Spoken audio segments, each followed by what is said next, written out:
नमस्कार, आप सभी का स्वागत है YouTube चैनल कुमार फाइनेंस पर। अगर हम स्टॉक मार्केट पे नजर डालें तो आप देख सकते हैं कि चाहे निफ्टी हो या सेंसेक्स हो, ऑलमोस्ट ये अपने लाइफ टाइम हाई के आसपास चल रहे हैं। इस सिचुएशन में हमको ऐसे शेयर में इन्वेस्ट करना चाहिए जिसमें अभी भी ग्रोथ का पोटेंशियल बना हुआ है, और इसके लिए मैंने एक शेयर सेलेक्ट किया है जिसका नाम है टाटा केमिकल्स, जिसके बारे में हम इस वीडियो में बात करने वाले हैं। अगर देखा जाए तो टाटा केमिकल्स के शेयर प्राइस भी अभी लाइफ टाइम हाई के आसपास ही चल रहा है, लेकिन अभी भी मुझे ऐसा लगता है कि इसमें अच्छा खासा ग्रोथ का पोटेंशियल है। इसके लिए हम देखेंगे टाटा केमिकल्स का स्टॉक एनालिसिस, साथ ही हम जानेंगे कि टाटा केमिकल्स एक बहुत ही बड़ी कंपनी को एक्वायर करने के रूट पे चल रही है, और आने वाले फ्यूचर में उसको अगर ये एक्वायर कर लेती है तो इसके बिजनेस एक्सपेंशन में अच्छा खासा ग्रोथ दिखेगा। इसके अलावा जो और एक मेजर न्यूज निकल के आ रहा है कि टाटा केमिकल्स ने एक एमओयू साइन किया है इसरो के साथ, और जो एमओयू साइन किया है उसके बेसिस पे हम कह सकते हैं कि आने वाले टाइम में जो इलेक्ट्रिकल व्हीकल्स का मार्केट अच्छा होने वाला है उसके रिलेटेड ये प्रोडक्ट बनाएगा,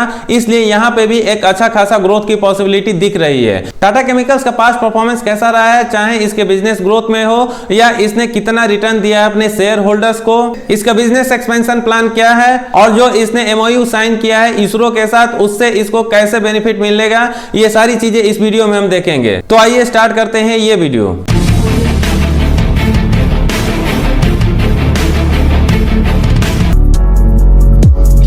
वीडियो में आगे बढ़े उसके पहले मैं बताना चाहूंगा केमिकल सेक्टर से बिलोंग करने वाली दो कंपनियों पर मैंने वीडियो बना रखा है जो काफी शानदार है, और अगर शायद आप देखें तो आप भी अपना डिसीजन ले सकते हैं इसमें इन्वेस्ट करना चाहिए या नहीं। वो कंपनी है दीपक नाइट्राइट और हिमाद्री स्पेशलिटी केमिकल्स। अगर आपने वो वीडियो नहीं देखा है तो उसका डिस्क्रिप्शन बॉक्स में मैंने लिंक शेयर कर दिया है, वहां से जाकर जरूर देखें। Tata chemicals limited Tata group से बिलोंग करती है, ये बताने की जरूरत नहीं है, लेकिन हम यहाँ पे देख सकते हैं कि ये इंडिया के अलावा जो फिलहाल अपना बिजनेस ऑपरेट कर रही है वो यूरोप, नॉर्थ अमेरिका और अफ्रीका जैसे कंट्रीज में भी है। यानी इस कंपनी का प्रेजेंस केवल इंडिया में ही नहीं, इंडिया के बाहर भी है और डेवलप्ड कंट्रीज में भी है, जैसे नॉर्थ अमेरिका हो गया या यूरोप के कुछ कंट्रीज हो गए। इसके प्लांट लोकेशन वगैरह के बारे में ना जानते हुए हम सीधे जान लेते हैं कि इस कंपनी का प्रोडक्ट क्या क्या है। इस कंपनी का प्रोडक्ट रेंज भी काफी ज्यादा है, और बेसिक केमिस्ट्री प्रोडक्ट्स में soda ash, sodium bicarbonate, caustic soda, chlorine, liquid bromine, gypsum, phosphoric acid, cement और सल्फ्यूरिक एसिड्स है। एनर्जी साइंस प्रोडक्ट में लियन बैटरी पैक्स और recycling of spent Li-ion batteries है। न्यूट्रिशनल साइंसेस प्रोडक्ट में Tata NQ offer करता है nature inspired और science backed ingredients या फॉर्मुलेशन जो कि काम में आता है ह्यूमन और एनिमल हेल्थ के लिए।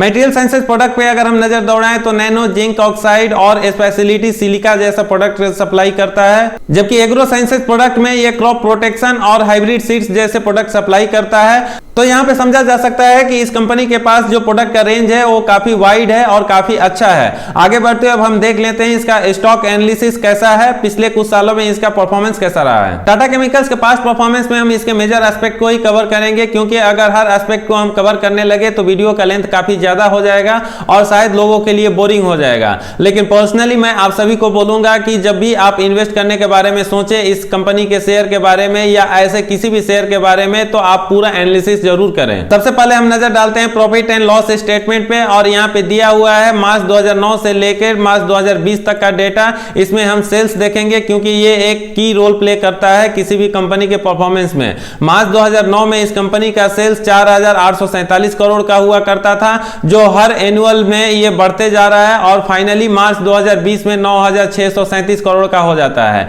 यानी 11 साल का हम कंपैरिजन करें तो इसमें डबल ग्रोथ होता है। यहां पर मैं कहना चाहूंगा कि अगर किसी कंपनी के सेल्स में 10-11 साल में मात्र डबल ग्रोथ होता है तो ये कोई बहुत अच्छा संकेत नहीं है, लेकिन चूंकि ये टाटा ग्रुप से बिलोंग करती है तो यहाँ पे डाउट करने वाली भी कोई बात नहीं है। टाटा ग्रुप के बारे में हम बहुत अच्छे से जानते हैं कि इनका जो बिजनेस का प्लान होता है वो थोड़ा सा स्लो ही मूव करता है, लेकिन जो अभी करंट मैनेजमेंट है वो काफी एग्रेसिव है, और वीडियो में आगे हम देखेंगे कि कैसे उन्होंने बिजनेस एक्सपेंशन का खाका तैयार कर रखा है और उस पर वो तेजी से आगे बढ़ते जा रहे हैं। जैसा कि मैंने बताया वीडियो में हर एस्पेक्ट को हम कवर नहीं करेंगे, इसलिए हम यहाँ पे ओपीएम का परसेंटेज, अदर इनकम, इंटरेस्ट वगैरह इग्नोर करते हैं और हम आ जाते हैं नेट प्रॉफिट पर, क्योंकि ये बहुत बड़ा रोल प्ले करता है किसी भी ऑर्गेनाइजेशन में। मार्च 2009 में टाटा केमिकल्स का 701 करोड़ का प्रॉफिट हुआ करता था, जो डिटोरिएट होके मार्च 2020 के खत्म हुए एनुअल ईयर में 460 करोड़ हो जाता है। अर्निंग पर शेयर जो इंडियन रुपीज में दिया हुआ है ये मार्च 2009 में 11.33 हुआ करता था। एक बार फिर से इसमें डिटोरिएशन देखने को मिलता है और एक बार तो ये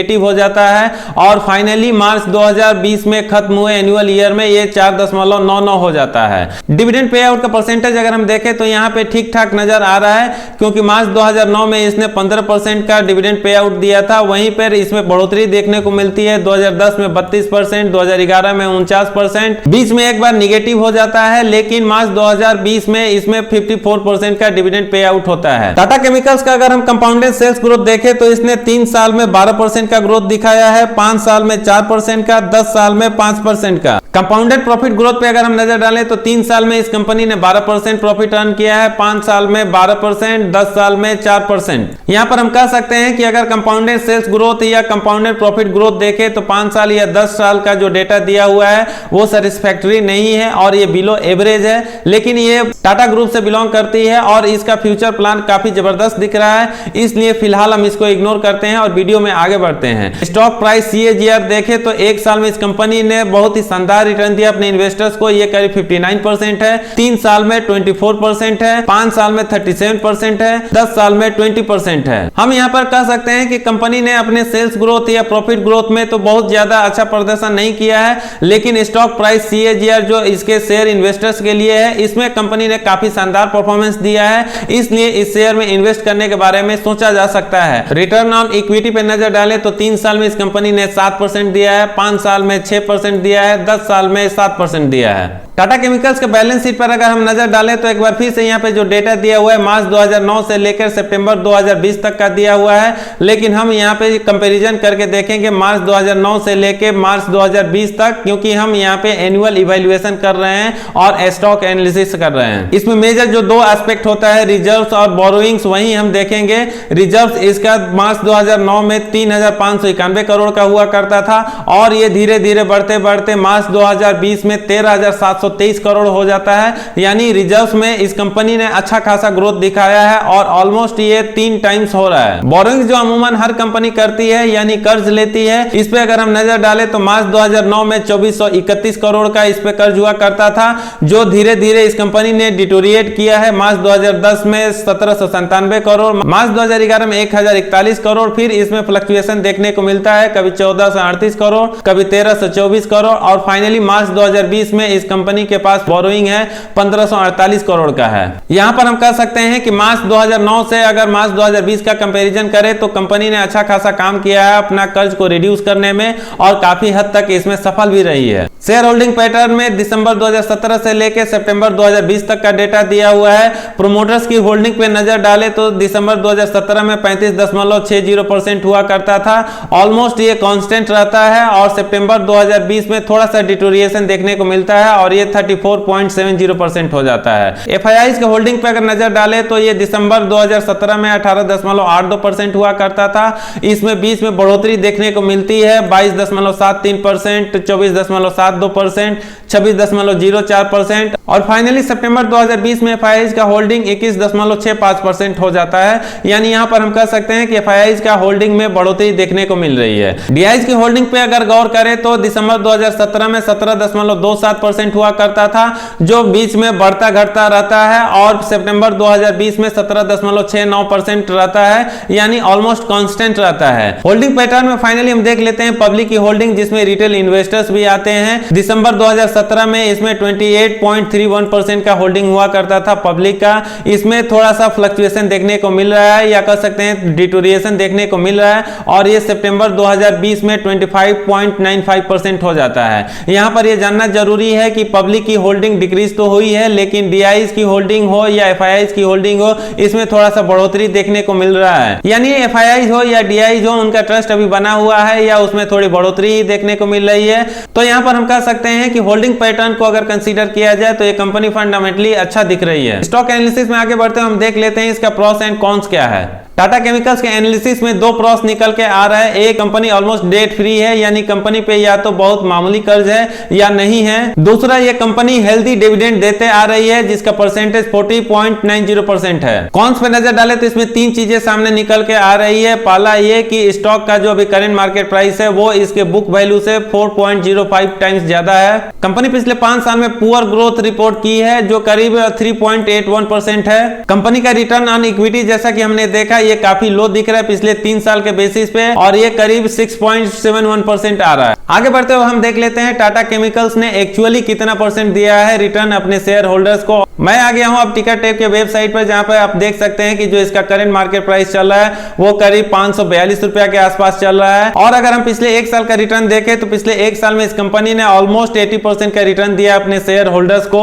जबकि 5 साल के रिटर्न पर अगर हम नजर डालें तो ये 230.54% है, जो कि काफी शानदार है किसी भी शेयर इन्वेस्टर्स के लिए। की मैट्रिक जो बहुत ही इंपॉर्टेंट रोल प्ले करता है, तो टाटा केमिकल्स का पीई रेशियो यहाँ पे दिया हुआ है मात्र 3.25%। इतने बड़े ग्रुप से बिलोंग करने वाली कंपनी और इतना अच्छा रिटर्न देने वाली कंपनी का पीई रेशियो अगर सिंगल डिजिट में नजर आ रहा है तो मैं ऐसा मानता हूं कि ये बहुत ही जबरदस्त है किसी भी नए इन्वेस्टर्स के लिए। कंपनी के पीई रेशियो से सेक्टर का पीई रेशियो कंपैरिजन करें तो सेक्टर का पीई रेशियो यहां पे 29.44 है, जबकि कंपनी का 3.25 है। टिकट टेप जो 5 चेकलिस्ट रखता है किसी भी इन्वेस्टमेंट पर्पस के लिए, तो यहां पे आप देख सकते हैं कि इसका इंट्रिंसिक वैल्यू ग्रीन जोन में है, यानी जो इसका करंट मार्केट प्राइस है इसके फेयर प्राइस से कम अभी चल रहा है। रिटर्न वर्सेस एफडी भी इसका ग्रीन जोन में है। ये कंपनी अच्छा खासा डिविडेंड देती है, इसलिए ये भी ग्रीन जोन में है। यहाँ पे एंट्री पॉइंट रेड जोन में है, इसका मतलब ये है कि फिलहाल ये कंपनी ओवरबाउट जोन में है। जबकि 5वां चेकलिस्ट होता है नो रेड फ्लैग, यहाँ पर एक बार फिर से ग्रीन जोन में दिख रहा है। अब हम जान लेते हैं टाटा केमिकल्स का बिजनेस एक्सपेंशन प्लान क्या है,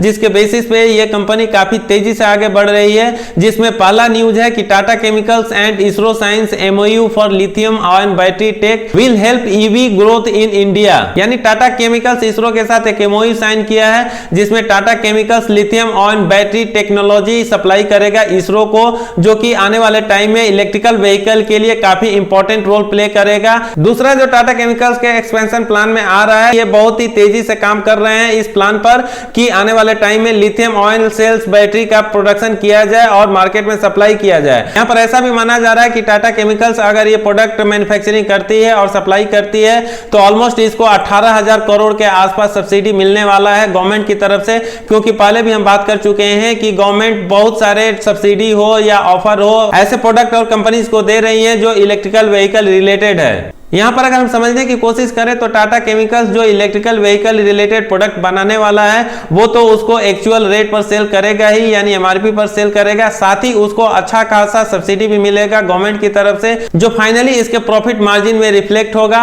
और इसका प्रॉफिट मार्जिन बढ़ेगा। और जब भी किसी कंपनी का सेल्स या नेट प्रॉफिट बढ़ता है तो उसका इंपैक्ट सीधे उसके शेयर प्राइस पर भी पड़ता है, क्योंकि जैसे जैसे सेल्स और प्रॉफिट बढ़ता है वैसे इसका शेयर प्राइस भी बढ़ता है। आने वाले नियर फ्यूचर में टाटा केमिकल्स एक बहुत ही बड़ा industrial salt plant unit acquire करने जा रहा है जो अर्चियन ग्रुप का है, और जिसका वैल्यू बताया जा रहा है 4.1 बिलियन रुपीज। इसको लेकर काफी हद तक बात आगे बढ़ चुकी है और ये हो सकता है जनवरी एंड तक इसको फाइनलाइज कर लिया जाए। इमेजिन करिए टाटा ग्रुप अगर 4.1 बिलियन रुपीज का बिजनेस एक्वायर कर लेता है तो न सिर्फ टाटा केमिकल्स का बिजनेस एक्सपेंशन होगा बल्कि इसका मार्केट कैप भी अच्छा खासा बढ़ जाएगा।